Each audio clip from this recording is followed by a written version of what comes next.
बात रखने का अवसर दिया। अध्यक्ष जी, मैं मिडिल क्लास फैमिली से आता हूं। मेरे पिताजी प्राइमरी स्कूल में हेडमास्टर थे। गरीबी मैंने लोग लिखा होता है कि देख के आए, सुनी, मैंने तो अपने जीवन में इसका अनुभव किया सर। एक ऐसी बहुत बड़ी दुनिया है जो जिनके सपनों में ही हवाई जहाज है कि वो कभी हवाई यात्रा करेंगे। और मुझे आदत है सर, मैं कोशिश करता हूं लोगों से जानने की, तो बड़ी बड़ी रैलियों में, छोटी मीटिंगों में महिलाओं से, पुरुषों से पूछता हूं कि हवाई जहाज का सफर किया है क्या, तो गर्दन नीचे कर लेते हैं। फिर पूछता हेलीकॉप्टर किया, तो भी गर्दन नीचे कर लेते हैं। तो फिर ऐसा एहसास होता है कि इस देश की एक बहुत बड़ी आबादी, 80-85% आबादी, जिसके सपनों में ही हवाई जहाज, वो हवाई जहाज का सफर कभी कर पाएगा नहीं कर पाएगा। शायद जैसे पैदा हुआ जिस स्थिति में, बहुत बड़ी आबादी तो उसी स्थिति में चली भी जाती है। प्रधानमंत्री जी ने एक सपना दिखाया, उस सपने को लेकर के बहुत लोगों के मन में विश्वास पैदा हुआ। और मुझे ऐसा लगा, एक पिक्चर भी आई थी सर, सिरफिरा, उसमें अक्षय कुमार सर बहुत सस्ते दामों में हवाई जहाज चला लेता है। मैं मंत्री जी से कहूंगा कि उन्हीं से सीख ले कि कम से कम वो इतने बड़े पैमाने पे जो जनता है उनके जीवन में कुछ पल खुशी के दे पाए। अध्यक्ष जी, मैं बिहार जा रहा था, पटना में। आपके लिए वहां इन्होंने एक यात्रा निकाल के माहौल खराब किया था गिरिराज सिंह जी ने, उसी को रोकने के लिए जा रहा था सर। तो मेरे साथ एक दिल्ली के द्वारका के सज्जन बैठे थे, गोयल जी। जब चर्चा हुई तो मैंने उनसे पूछा कि सर कहां आप, कैसे? तो उन्होंने कहा हमें जाना तो कुंभ में था सर। मैं बिल्कुल स्पष्ट सच बात बताऊंगा सर, मैं राजनीति नहीं करता सब चीजों पे, मगर इसलिए नहीं जा पा रहे क्योंकि मेरी पत्नी जाना चाहती थी, मगर बजट में नहीं आ रहा है, हमारे बजट से बाहर हो रहा है। तो हमने कैंसिल कर दिया अपना प्रोग्राम। कहाँ पे? कुंभ जाने का। तो ट्रेन से चल जाते, हम भी तो ट्रेन से गए सर ट्रेन में तो 7-7 घंटे का वो था, वेटिंग थी सर। आप तो यंग आदमी है, वो बुजुर्ग लोग कहां, रिटायर आदमी है सर, वो कहां से बेचारा करता। सर ये आप ही की सरकार में बताइए ना कि ट्रेन से जाना पड़ रहा है। आपको अपने ऊपर सोचना चाहिए भाई कि आप एमपी हैं और आपके परिवार के लोग बेचारे ट्रेन से जा रहे हैं। कौन सी वो वीआईपी कल्चर कहां गया सर?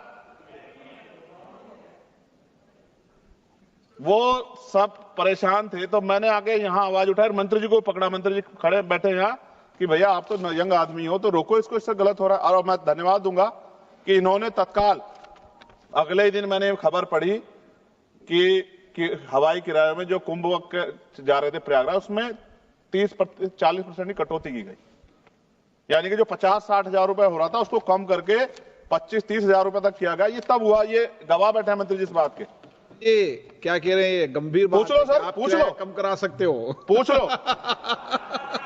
आप ये पूछो, मैंने इनसे कहा नहीं कहा। और ये अगर ये इनके हाथ में था तो फिर कैसे हुआ सर, ये भी मंत्री जी बता सकते हैं। तो सर मेन क्या है, बहुत, क्योंकि सरकारी नौकरियां तो सर 2% है, 98% प्राइवेट सेक्टर है। तो जो प्राइवेट जॉब करता है, जैसे एक्स कोई बेंगलुरु में निखिल और सुरभि वहां जॉब करते हैं और अपने घर आना चाहते हैं सर, एयरपोर्ट पे आ जाओ। आ रहा हूं सर, आ रहा हूं सर, करवा दो मंत्री जी से कह के, तो बहुत आसान हो जाए सर। तो सर वो अगर आना चाहते हैं और उन्होंने अपने, क्योंकि जितनी सैलरी है, सैलरी रोज नहीं बढ़ रही है सर उनकी, तो उन्होंने बजट बनाया हुआ है। इस आने और जाने में अक्सर उनको बड़ी परेशानी का सामना करना पड़ता है। ये वो लोग हैं जो जिनकी संख्या बहुत ज्यादा है सर। फ्लाइट अगर लेट हो जाए तो कई घंटे आपको एयरपोर्ट पे इंतजार करना पड़ेगा। कई बार 2-2 फ्लाइट ले जाती, बैठने की व्यवस्था भी नहीं रहती। लेकिन अगर आप लेट हो जाओ 5 मिनट तो फिर दूसरी फ्लाइट ढूंढो। उस समय में सर चाहे 3 घंटे हो, 4 घंटे हो, पानी का रेट सर 120, 200, 250 रुपए। जैसा आदमी वैसा पानी सर, जिसकी जितनी हैसियत है। अगर आपके बच्चे या परिवार है तो और परेशानी है सर, कोई पूछने वाला नहीं है सर। ये जो मैंने कल भी एक जवाब में जिस पे आपने कहा था, मंत्री जी को बोल दो, मंत्री जी एक वाटर कूलर भी एयरपोर्ट पे लगा दो, जरूरी थोड़ी बोतल का पानी पिए आदमी। ये अच्छी बात है सर, बहुत अच्छा सुझाव दिया आपने। पानी तो वैसे फ्री में मिलता है सर, हर एयरपोर्ट कहाँ पे। सर? ज्यादा कौन लोगों से को एयरपोर्ट पे सर? पता नहीं होता। बॉटल्ड वाटर नहीं, पीने का पानी तो मिलता है हर जगह पे, हर पीने का एयरपोर्ट पानी पे। तो क्या क्या बात बताई सर आपने? कौन, उसका नाम बता दो दूसरी एयरपोर्ट का चीज सर है मुझे। सर, दूसरी चीज है, हमने एक नया ये उड़ान स्कीम का हमने प्रेरणा डायरेक्शन लेते हुए दे दिया हमने आपको, उड़ान आप यात्री हर कैफे भी शुरू एयरपोर्ट किया पे सर। वाटर कूलर लगा दो, ये निःशुल्क कोलकाता पानी में शुरू मिले। किया, चेन्नई में शुरू किया, अहमदाबाद में भी, और बाकी सारे और एयरपोर्ट पे भी निःशुल्क पानी करेंगे, जहाँ मिले। पे 10 रुपए का वाटर बॉटल भी दे रहे, 20 रुपए की टी कॉफी भी दे रहे, 20 रुपए का एक और नमकीन भी दे रहे, स्वीट भी दे रहे। ये नहीं, ये किया है, ये वास्तव में है, ये वास्तव में है सर। अभी कोलकाता में किया है, चेन्नई में भी किया है, अहमदाबाद में भी किया है, हर जगह भी करेंगे। चलिए, सर ने कुछ कहा मंत्री जी, इस पर फोकस करो। हर एयरपोर्ट पर पीने का पानी की व्यवस्था कर दो निःशुल्क। सर ये बड़ा अच्छा आदेश सर आपने, चेयर ने कर दिया सर, ये बहुत महत्वपूर्ण है। मंत्री जी इस पर काम करें, बहुत लोगों का भला होगा। सर एक चीज बहुत मेरे दिमाग में बहुत मुझे जो पीड़ा देती सर, आप पीड़ा मत दो, आप सर खत्म कर दो, 2 मिनट में खत्म कर दूंगा सर। आप चेयर पे बैठे हैं तो और ज्यादा अच्छा है सर।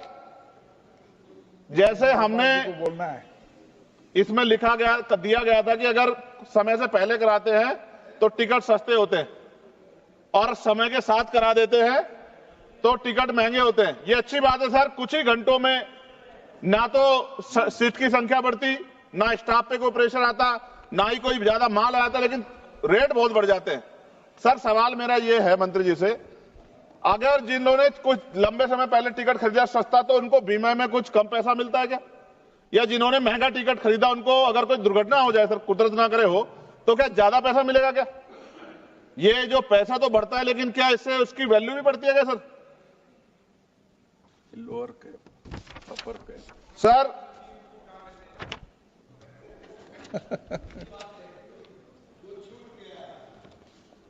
सर आपने कहा कि भाई ये जो है डिपेंड करता है सीजनलिटी, छुट्टियां, त्योहारों और प्रतिस्पर्धा पे। सर प्रतिस्पर्धा है कहां सर?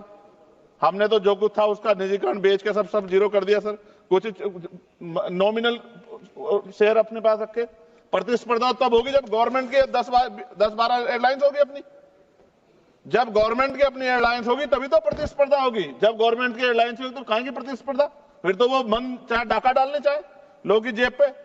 सर मच्छर सुविधा देखो, सीटों के हालात देखो। मंत्री जी ने किया था, शिवराज सिंह चौहान जी ने, कृषि मंत्री जी ने, क्या हाल थे एयर इंडिया के, कि सीट खराब थी उनकी सर। चलिए आम आदमी की छोड़िए, मंत्री जी को सीट नहीं मिली अच्छी। और मैं फिर कह रहा हूं, आपसे बहुत उम्मीदें हैं मंत्री जी कि आप कुछ नया करके दिखाएंगे और प्रतिस्पर्धा पैदा करेंगे। गवर्नमेंट सेक्टर से सर अच्छी कुछ फ्लाइटें चलाने का काम करेंगे।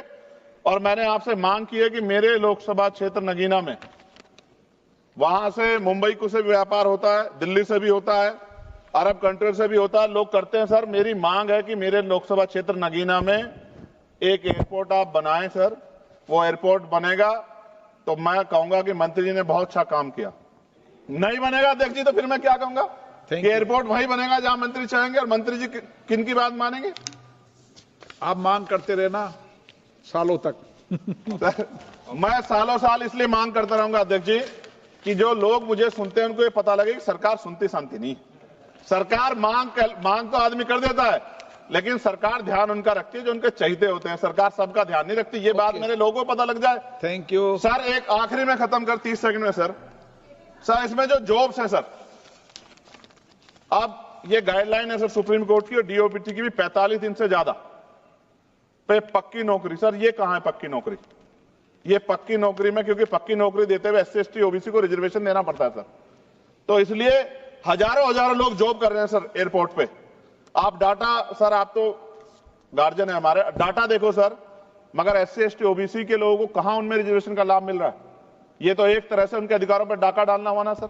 इसलिए मैं मंत्री से मांग करूंगा कि सबका ध्यान रखते हुए और नियम, कायदे, कानून, यानी कि संविधान ने जो शक्ति दी उसके आधार पर आगे बढ़े, देश का नाम रोशन करें। मैं आपका अध्यक्ष जी बहुत बहुत धन्यवाद करता हूं कि आपने मुझे मौका दिया। जय भीम। मुझे माननीय सदस्यों को सूचित करना है कि